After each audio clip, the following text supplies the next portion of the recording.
actually, hopefully 4 speakers, if we can get them Skyped in, but 3 now. So we'll just take a moment to have each of them introduce themselves. I guess we'll go in order of their speaking, and that will be Fitrakis, and then Lulu, Friesdat, and then Adam Friedman. So if you would, Bob, you've got Mike. All right, I'm Bob Fitrakis, and I write for a website called freepress.org, which I edit in the Columbus Free Press. I have a PhD in political science, and I'm a JD. Last year, I was involved in 2016 2 lawsuits. I sued Edison Research Group, the exit pollsters, arguing that they're state actors, that because they accept ridiculous numbers that are implausible, that in 12 states, if those states were outside the United States, they would be investigated for fraud. So I'm an attorney, I'm a political scientist, and I write about the obvious.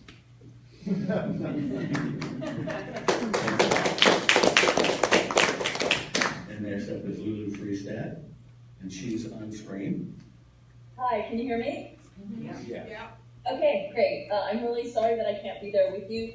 I'm a journalist and a documentary filmmaker, and I freelance with all the major networks. I was freelancing with ABC last night covering the hurricane, so that's why I can't be there with you today. But I have been researching and reporting on election issues for over 10 years. I made a documentary called Call Her Back, Not Voting in an American Town, and that was an exploration of different reasons why people don't vote and don't participate. And one of the things that I discovered in making that film was that there was a lot of concern about whether or not the votes were counted accurately.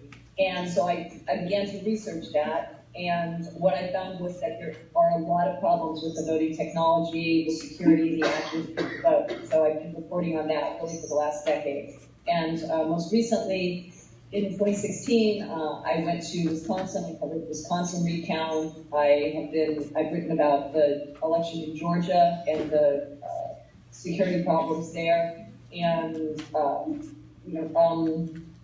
other issues. But I don't want to get into other issues. But I covered there's a law in Florida that's been proposed to give felons the right to vote. So definitely other issues that I'm interested in, but primarily I focus on technology and security. Okay, thanks, Lulu. Sure. And then finally, Adam Friedman. No, I'll take this. Hi, I'm Adam Friedman. Can you hear me all right? Okay. I'm Adam Friedman. I'm based out of Boston. I'm the executive director on a volunteer basis of Voter Choice Massachusetts. We're the movement for ranked choice voting in Massachusetts. We're one of the largest statewide movements for ranked choice voting in the country, after Maine. Raise your hand if you've heard what happened in Maine last November that I would be excited about. Okay, cool. So I'll get into that in my talk.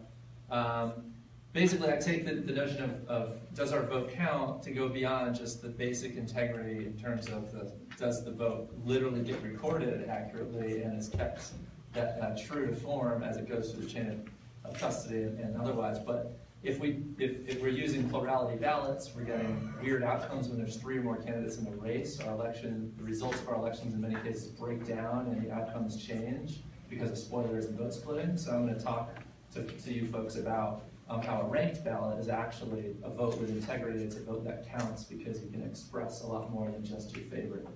So it's a bit of an extension of the usual definition.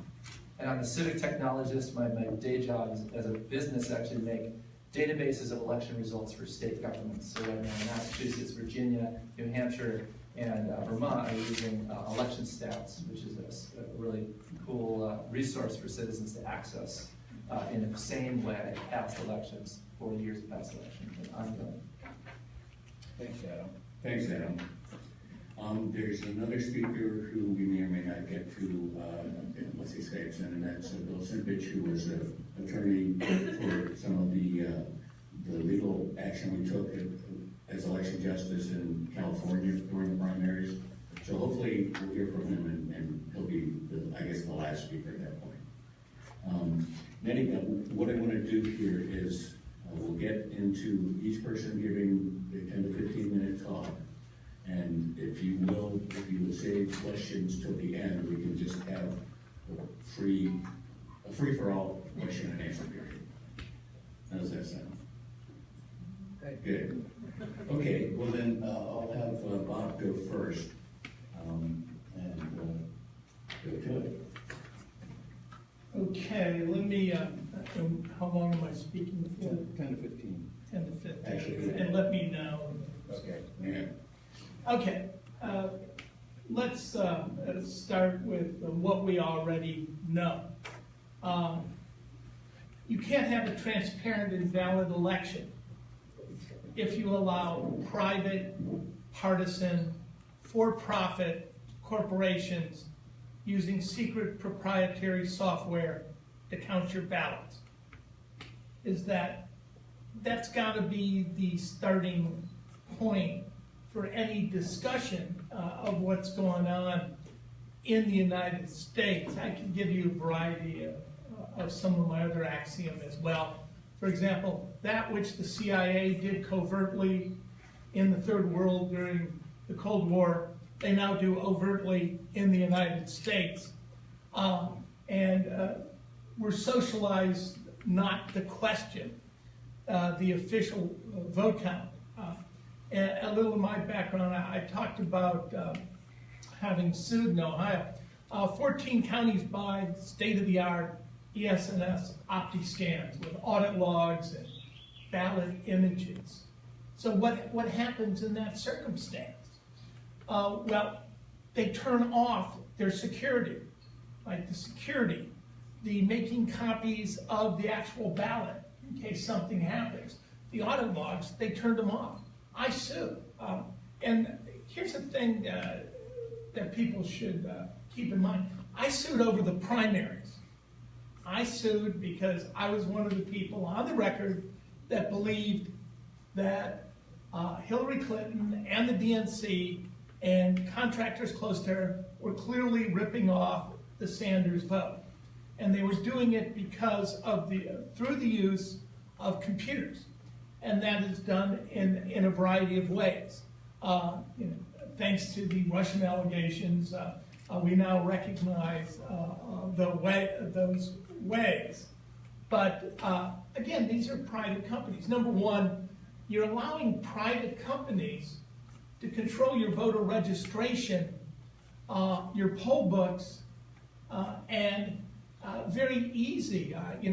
There's a big shock in Durham. Some people showed up, and they weren't on the voters' roll. That's the exact same problem that we complained about in Florida in 2000, right, with the extra people, same or similar names being deemed felons when they weren't. It's the same problem we experience to this day in Ohio, a swing state, right? In the run-up to the 2004 election, in Cleveland, they deregistered 24.96% of every single voter in the city of Cleveland, which voted 81% for John Kerry. So, well, how did they do that? Well, Debo, a company that's gone out of business after the courts determined they had a worldwide pattern of fraud, right? They accidentally glitched 10,000 voters off the voting rolls. Now, with that in mind, and a lot of this, I updated this to make sure we had Donald Trump on it, the strip and flip disaster of America's stolen elections from the last election. And an earlier one happened in Ohio. But one thing I wanted to talk about was the question of what we learned from the presidential recount. For example, again, the U.S. State Department and the Agency on International Development use a red flag to determine possible fraudulent elections. and I think some of you may know this, anybody know what the red flag they use is? The exit polls. Exit polls. Sure, the most accurate polls in the world. Not the tracking polls, not the pre-election polls, but people are walking out and they're telling you how they voted. For example, you hear, well, you know, they're not real accurate. Well, they are real accurate. They're just not real accurate in battleground states where it really matters. Did anybody look recently at the deviation in California? 0%. It's like, well, you know, Wisconsin's a very complex state. Oh yeah, more complex than California? Right? The exit pollsters, the same one, got it within no margin of error. They directly were able to predict the vote count. Right? In 2004, 38 states that are overwhelming blue or red, they get it right. But in the battleground states, they get it wrong. And cumulatively, they get it wrong on the scales of once in every 750,000 election, you would get such strange results. So, as we think about what is happening, right? First in the primary, Hillary Clinton ended up with unexpected votes in the primary that the exit polls indicate she shouldn't have got.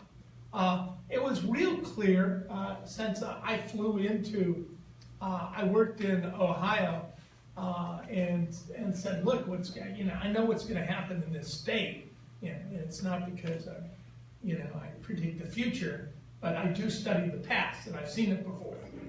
Right? In Bowling Green, in Athens, where Ohio University is, up on campus, students showed up to vote for Bernie, and shockingly, they weren't in the poll books. Oh my God, how could that happen? It's impossible. I'm glad no private, for-profit corporations that hate democratic socialists were privately controlling the voter registration databases. That's the only way that could happen. Oh, only the way we've designed our system could it happen under. Okay, so people were showing up, students in Athens. You come into New York, right? I did go into New York and said, they're going to purge voters. And suddenly, a Bernie base, you're missing hundreds of thousands of registered voters in Brooklyn. Should that be a shock? And then people are trying to vote in California. And what's that? They're giving them the wrong ballot. And again, no party preference. People are writing Bernie. It's not being recorded because the party regulars, under the control of the Secretary of State, is making it possible. Now, what you hear is, well, that's just the way politics is. Well, it's not. In the European Union, they register you to vote. It's a constitutional right. Here in the United States with these databases, I mean, how can we think of this as a constitutional right? When they're purging, in my state, they purged over 1 million people between the 2012 and 2016 election. They say, well, they deserve to be purged. They hadn't voted in the last 2 federal elections. There's a law in the books that says if you haven't voted in 2 federal election cycles, you can be deregistered. But that historically had meant 8 years. 1 election cycle, presidential, congressional. Another election cycle, presidential, election. It's not, you didn't vote in the 2014 federal election for senator, and now you didn't vote in the primary, so you can't vote. I mean, how is it a constitutional right? If I don't go out and demonstrate in a 2-year period, I don't lose my First Amendment rights to speak. I mean, the bizarreness of not having, Judge Cho of Colorado, the chief election officer there, is going to have an automatic opt-in. I mean, we should immediately insist, right? If we had automatic opt-in like other democracies, Bernie Sanders would be president today. And What is that? Jill Stein, well, hopefully if we had other things like runoff votes that make it easy for third parties to vote, so you can actually vote for who you want as opposed to who you fear, often with good reason. Is that, yeah, I mean, if we can get the variations in terms of, which I think you would be addressing, the ways to get your, second preference being your actual second preference. You and your said first automatic opt-in? Well, automatic opt-in on registration. Opt-in, okay. Opt-in is that they register you to vote and you have to tell them, no, I don't want to. So we can do that. Other factors, if you think about, and again, I began to think about it because I was an international election observer in 1994 in El Salvador after the Civil War. And then in 1994, I was able to not only observe, but I co-wrote and edited the International Observers Report to the UN. And I met with the guerrillas, the FMLN. I met with the right-wing fascists.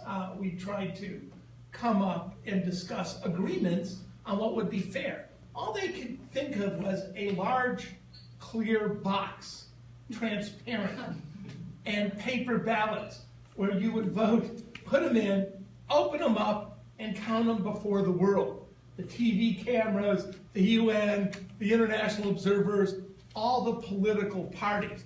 The exact opposite of the United States, where we have a black box run by private contractors. And I'm glad people are looking at the Russian issue, but why go after the Russians when you've given people keys to the kingdom and you have scientific evidence that your exit polls are wrong? That we know had these election results in the primary, in many states that went against Bernie, but in the general election, in 13 states, you had results that would have been deemed open for investigation as fraudulent. Remember, in 28 states, there was a shift to Bernie in 24, but in 12 of those states, the shift was so far outside the margin of error, our own government would not have seen them as legitimate without an investigation. That's what happened. There was actually one state, New York, where Hillary got a surprising amount of unexpected votes, but you could have given Trump all those votes and doubled it, she still would have won New York. But in key states, particularly Wisconsin, Michigan, Pennsylvania, North Carolina, and Florida, the exit polls are saying that Clinton won. The final vote count is indicating elsewhere.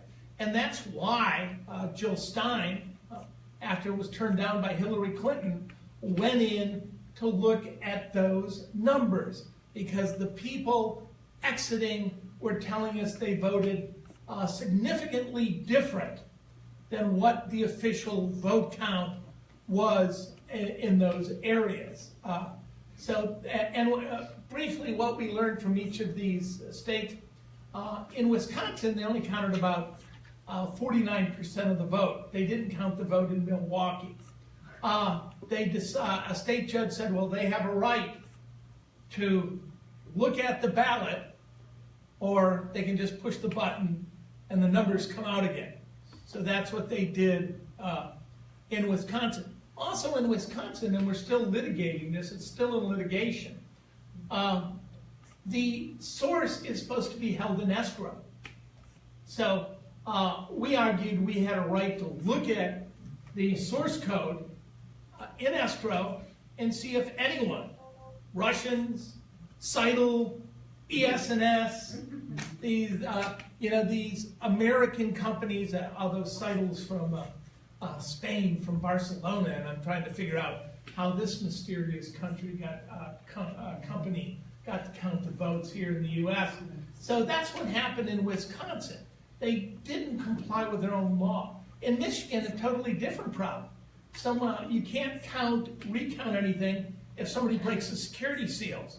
And it looks as when somebody found that out, somebody went around breaking the security seals. So we couldn't have a recount. And of course, the problem in Pennsylvania was obvious. You can't recount if there's no paper in your machines.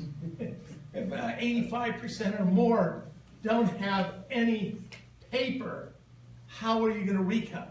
We argued we had a right to look at the machines, to do forensic analysis of the computers. And they said, no, you don't. I mean, it's not like you're voting on these machines and they're paid for by taxpayers and they should be public records. No, these are sacred things. And, only people that, you got to be a shady, bizarre voting company with perhaps ties to the intelligence community, or you can't touch those machines. So in that scenario, so that's what happened to a large extent in the recount. We know we need paper in machines. We know we should vote on paper. We know there needs to be open source. There's already functioning technology, right? The Trachtenberg system in Humboldt County, right? Here's the proprietary. Right next to it, you have open source counting. So there's solutions to this. The rest of the world seems to get it right. And I believe we can get it right, and that way you end up with the right people. Be it a Bernie Sanders, who would have won the Democratic primary, be it votes in the long run for Jill Stein or other individuals. But again, what we know is that the results in the November election is Donald Trump was not freely and fairly elected president, and his vote count would have triggered investigations by our government, and we wouldn't have recognized them had they occurred outside the United States. What they want you to believe in closing, they want you to believe that the universal laws of statistics apply everywhere in the universe except the territory of the United States. Thank you.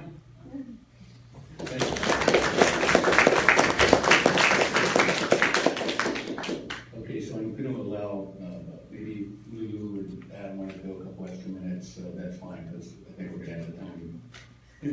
So on that note, if Lulu would step up and begin your talk. Hi. I'm gonna, I have a video. Is there an echo? Yeah. Yeah, maybe I need to be on a headset.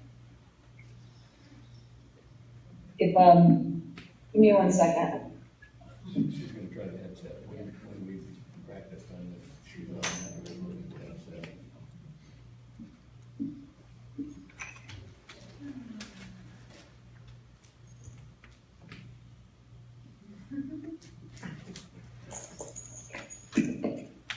I took the headset off when I play the video, but did that solve our echo problem? Yep. Yeah. Okay, great. So I'm just gonna throw up a slide to start. No.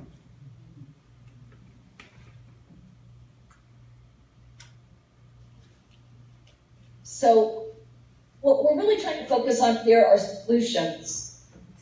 I'm going to be talking about auditing, about the need for paper ballots. We've talked about paper ballots a lot. And then the question is, what are we going to do with those paper ballots? And my proposal is that we can count some of them 100% by hand, and we can do what's called a risk limiting audit, some of them, and that's why it's called a two-tier approach. She needs to slow down. So, She needs to talk slower, that's what's are the you problem. hearing me okay?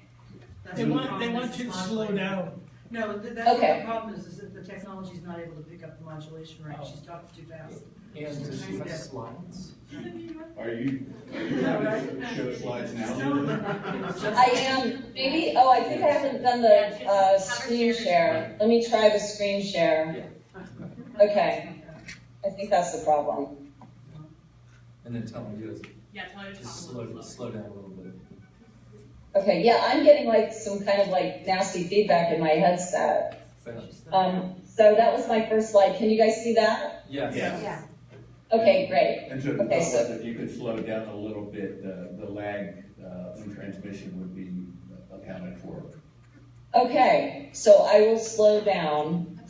This is a... We're giving you extra minutes. Okay, so this is a really focused on solutions, and I'm going to show a brief video. The video is about 3 minutes, and that encapsulates some of the problems.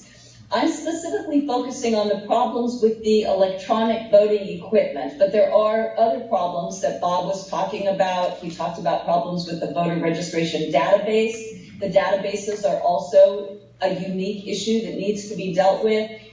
So this solution that I'm talking about is specifically addressing potential problems with the voting machines either being hacked or not being accurate.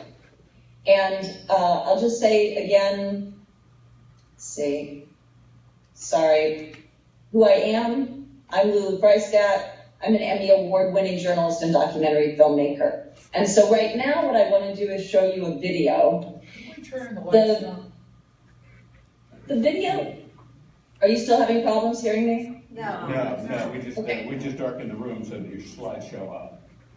Okay, great. So the video is of a edited version of a congressional briefing that happened in May. It was sponsored primarily by the NEDC, that's the National Election Defense Coalition, and there were some pretty heavy hitters there who have a very good understanding of what the specific problems are with our electronic voting equipment and had some very specific solutions in mind. So I want to show you a 3-minute video from the highlights of that congressional briefing.